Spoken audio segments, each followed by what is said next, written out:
Okay, good afternoon. Welcome to Match Day. I'm Vince. We have Ian. And welcome to a new little segment that we're going to try called Two for Tuesday. So welcome, Ian. Good morning or good afternoon. Morning, Vince. Good to see you. I hear you were coaching. You were wearing a mask, but 78-year-olds were not wearing a mask when you coached them yesterday. Nope. And one of them actually gave me a hug during the session and said, I really like your games.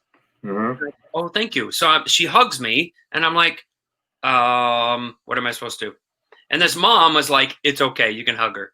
Did you finish the training session 40 on 40, or did you break them down into smaller games? No. So the way it worked was it was myself, two like trainers, and then each volunteer coach had their teams. Gotcha. So I did two big group activities. I played marbles and I played I can do this, can you? And then I showed them Pac-Man. Now I call it Minions now. Yeah. And then they went and did it. And then I played Get Out of Here, and they went and did it. And then they scrimmaged from that. So that way it was easier for them. But 80 kids fully interacting, no masks, no precautions. No precautions. And a couple of the kids, one girl said, my mom's a nurse. One little girl said, my mom tests COVID. And I'm like, wow, she must be really brave.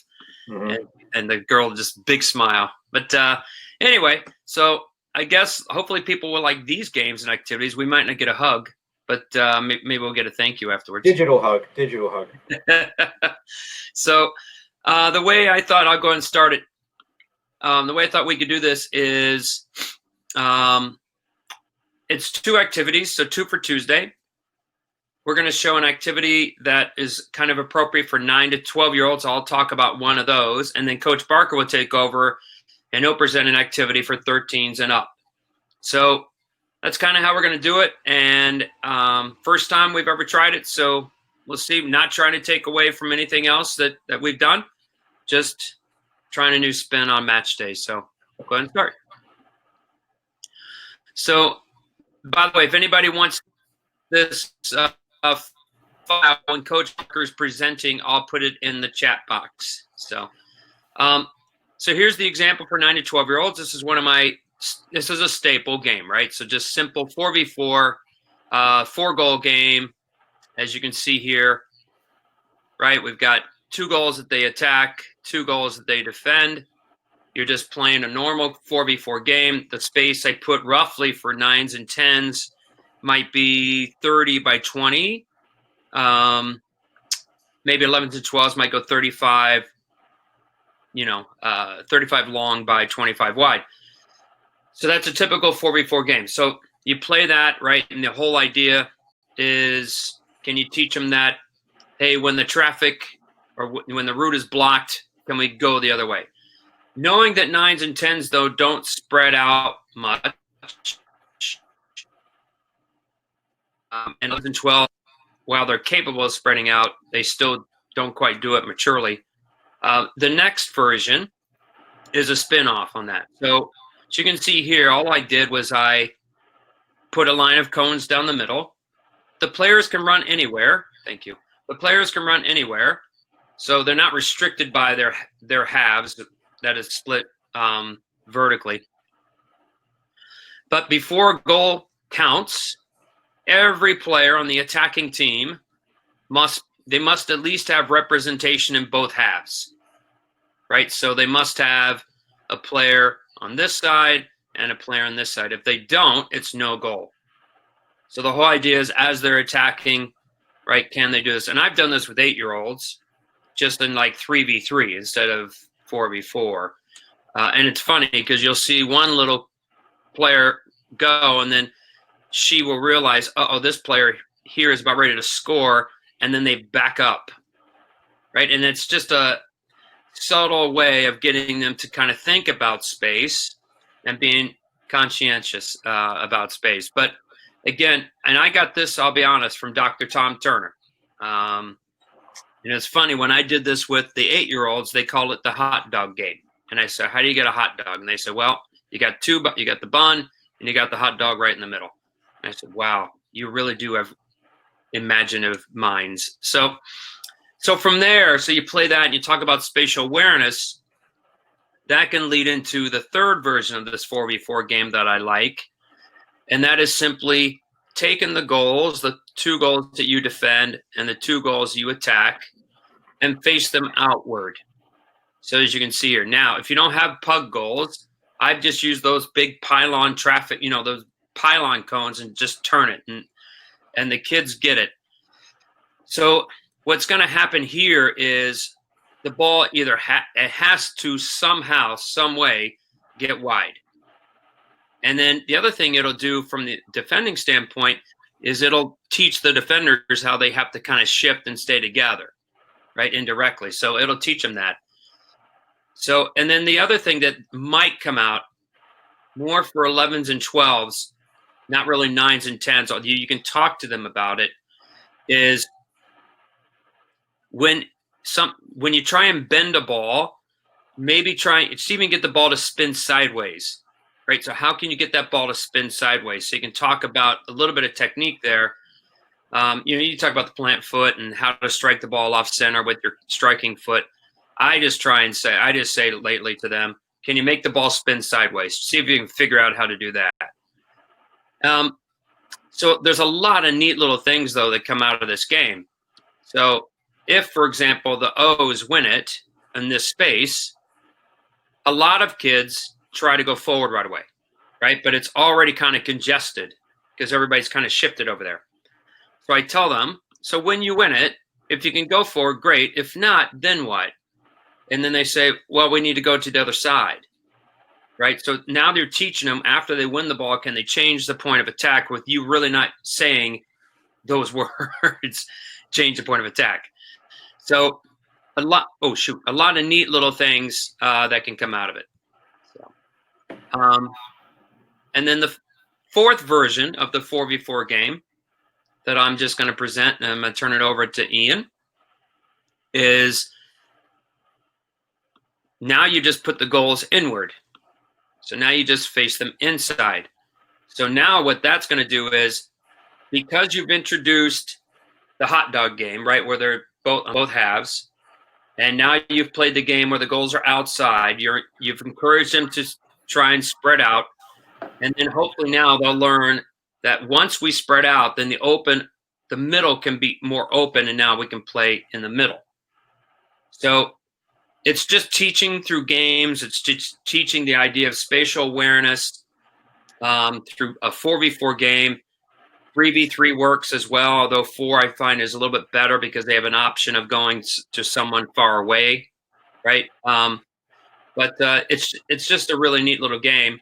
If you have an odd player or two, or if you have a team of 6, if you have 10 kids, what I've done sometimes is I put a player here and they protect both goals, right? But they can only run side by side. Right? They can't run. If the balls come here, they're going to protect this goal, but then so that means the team attacking has to switch and get it to this goal. So it's just another variation. Yep. If the red team, in this particular example, sort of filled the channel between the 2 sets of goals, yep, what would you say to the blues to encourage them that width could still be useful? How would you sell width to them, given that the goals are turned in? The turned out, it's completely obvious why I would go wide. How do you sell it to the blues this time? Well, I would say to the blues, sometimes to get where you want to go, you got to go away from where you want to go. So I would have to show them that when the ball's here and they're all shifted over, we might just need to keep swinging the balls to move them, to get them to move, so the middle softens up. And I just continue to show the bits from one side to the other side, so eventually we can get forward. So for me, it would be a modeling, right? I would just kind of walk through. And then I would say, look, when we attack, we want to be like this. When we defend, we want to be like this. So that's kind of the message that I would convey. But yeah, I mean, that's what I would say. I don't know what you would say, but Ellen says, what do you tell them when the red parks the bus unwittingly? That's a great question. I would tell them, how can they draw them out? Right. So how can they draw out the red team? But the red team's trying to do the same thing, right? So I might even tell the red team, hey, if you want to higher up the field, you're closer to your goal, right? So that's another way I would spin it for the red team. So I'm going to turn it over to you, Coach. Okay. Thank you, Vince. No, you're welcome. Ellen, that's a great question. Thank you. And by the way, Ellen, I need to send you an email so you can be on Thursday. So I took a slightly different approach for this week, but I will catch up with Vince's initiatives next week. So I thought about, you've got 13 plus kids, 13 up age-wise, and let's say 14 kids. You can tell me you get 15, 18. I can adapt it, but I just went with 14 kids show up. I then thought a little bit about sort of our COVID situation. And sometimes for many of you, it's going to be the first time you see your kids for a while. So I took a leaf out of Manchester United's book under Tony Strudwick when he worked with Sir Alex Ferguson. Wow. And he said the first thing we try to get them to do is just get some soccer movement down. We don't make them run around the field and do fitness. So all this is 7v7 possession in what is a half of a 7v7 field. So I got that to about 35 by 50. 7v7, so even number possession. Every ball is delivered by the coach. So the coach is here. And why did the coach distribute to the red team? Well, the reason is the red team's got the better dispersal. So I'm going to reward the red team with a good pass. So the team that's ready to receive it is going to get it. Another good thing about having the coach play the balls in, you can control the tempo. So when the ball goes out, coach determines if you fire it back in right away to keep the intensity high, or if there's a natural stoppage and you want to coach a little bit. Brilliant. So I like the coach being the boss of the balls. And the primary focus of this activation activity is physical and cognitive activation, right? So they're now moving around the field. They're not in circles. They're not in lines. They're in a rectangular space. There is no direction, but they can move within 360. And they should get a lot of opportunities to touch the ball. And okay, maybe a slightly lesser light player may hide a little bit, but the coach can also determine where the balls go. So maybe the coach can balance out some of the opportunity for the kids. And then one little thing I did after I created the diagram, I went back and fixed it. You see how I pushed the goal off the field? Because this is the end line. And so very often we'll use the box or we'll use half a field as a possession activity, but the goalposts are then on the edge of the field. So I'm not using the goal, so I move the goal off to the side. So that, for me, is a really nice activation for an older group of kids who can immediately get in and share one ball. So that was activity 1. Activity 2, I don't want to spend a lot of time in transition, but I want to advance the complexity of the training. So I dropped these 2 blue lines in to give me 2 halves. And then I took my 14 kids and I turned 1 player into a all-time offense. So now I've got 3v3 plus 1. I've got the same length, about 35 yards. And of course, I've halved the width, so I've got it down to about 23. And then this little zone in the middle is where the coach can go to be safe. And there's no common sideline. I don't tend to use common sidelines, so I like to have a buffer zone. On this field, I showed it as a 1-goal game. Or sorry, 2-goal game rather. On this field, I showed it as a 4-goal game. Neat. So you could have different setups, but it's the key here is it's directional, right? So the reds are attacking that way, the blues are attacking that way. And then maybe it's a 4-minute game and the 2 red teams switch.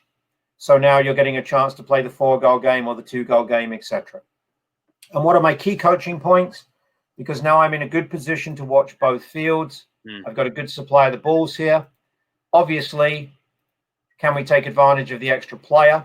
So I'm really focusing on the 4 because it's a possession activity. It's a positive activity. And then importantly, what happens when we win it or turn it over? So to Vince's point, which needs to be expressed to the 13s and up, that's what I look like in possession. That's what I look like in defense. And Love it. Yeah. Yep. So second activity, straight into a small-sided game, good numbers, and then with a little numerical imbalance and then varying the types of goals and scores and things like that. And Vince and I could come up with hundreds and hundreds of ways of scoring, right? 1 touch, 2 touch finish, 2 touch, 1 touch finish, etc., etc. Yeah. So that was that. Mhm. And then keeping that space, right? So I'd already marked out my space for the whole group, which was going to be the 70 total by 50. That was the space I chose to use. So what I'm going to use now is use about 2/3 of it. So I'm going to use everything. That's my space. I've set up counterattack goals, which are really important, and too often we don't use counterattack goals. So the flags are counterattack goals. And what I did here was I created a numerical imbalance in favor of the team I want to work with. So I've got my number 9, and then obviously the 7 and 11, because we play a 4-3-3. That's the shape you guys want to play. But you've only got 8 players because you don't get everybody show up to training, and you can't play 11v5. So I thought the 2 other guys I'm going to use are my 2 fullbacks because they add a lot more to my offense, right? And my 2 center backs probably stay at home with the goalkeeper. So those are the guys I wanted to use. And then the remaining players are the goalie and then a defensive unit of 6. So an 8v6. But importantly, every ball, can you clear it for me, Vince? Yeah, sorry. No, you're good.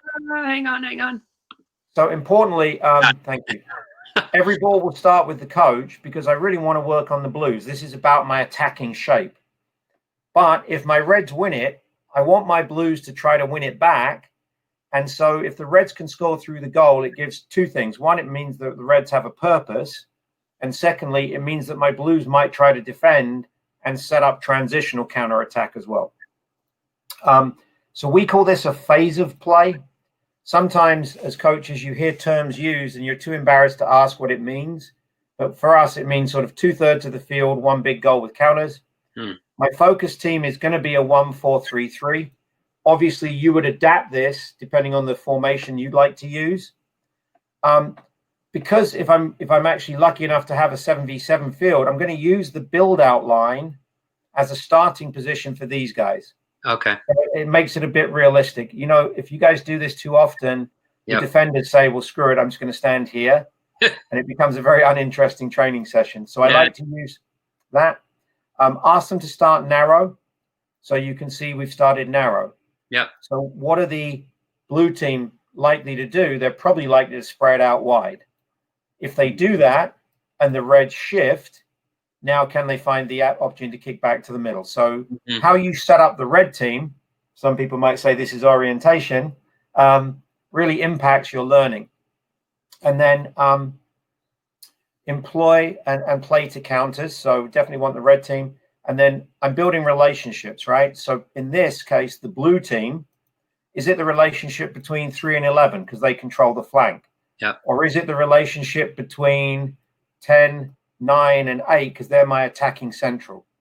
Or is it maybe the relationship between 6 and 8 and 10 because they're my midfield? So make it purposeful. Don't make it just 8v6, but have your intent and your purpose. And then finally, in a progressive training session, we want to finish with a scrimmage. Yep.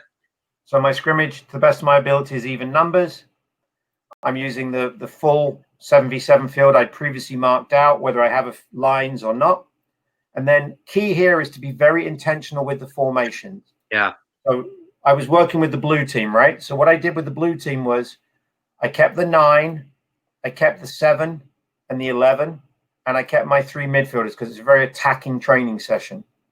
I've obviously had to sacrifice some players. So I've sacrificed all of my back line. But my 7 and 11, and you can see the black arrows coming off of them, they're now kind of having to contribute both ways because I'm never going to have an 11v11 in a typical grassroots training. So the blues are my focus. Now, if those are my primary first team players, I've got my back 4. So now I've got my starting back 4 in red, and they're ready to play against my best players in the relevant position. So my best number 3 is playing against my best number 7. My best number 2 is playing against my best number 11. So I kind of like that. I've got my backup goalie. I've got another spare midfielder, and I've got one of my spare attackers, assuming that I want to play 1-4-3-3 on Saturday. If I want to play 1-4-4-2 or I want to play 1-4-2-3-1, you would manipulate your lineups differently. Yep. But what I've got here is the two proposed formations with good reason, so it's intentional. Yep. I've created really interesting matchups of my best players against my best players or in their right function. And then the other thing would be to set restarts. So if I'm really working with the blue team and the goalkeeper in red is always taking the kickoff, maybe I'm going to work on the press, but maybe I want to start with my blue team, my focus team, most of the time having it. So my restart will always be from this goalkeeper. Yeah. Right. So he will always restart it. Possibly later on, we work with always take throw-ins from the halfway line. Mm-hmm. That could be a restart. And certainly we could restart with the reds, and we could work on our blues playing pressing or dropping down. But I think restarts in the final game scrimmage, they help to reinforce what you were teaching. So you're still playing a 7v7, but you use the restarts to reinforce. And then finally, we've got a coach, right? That's us. So where do we want to be?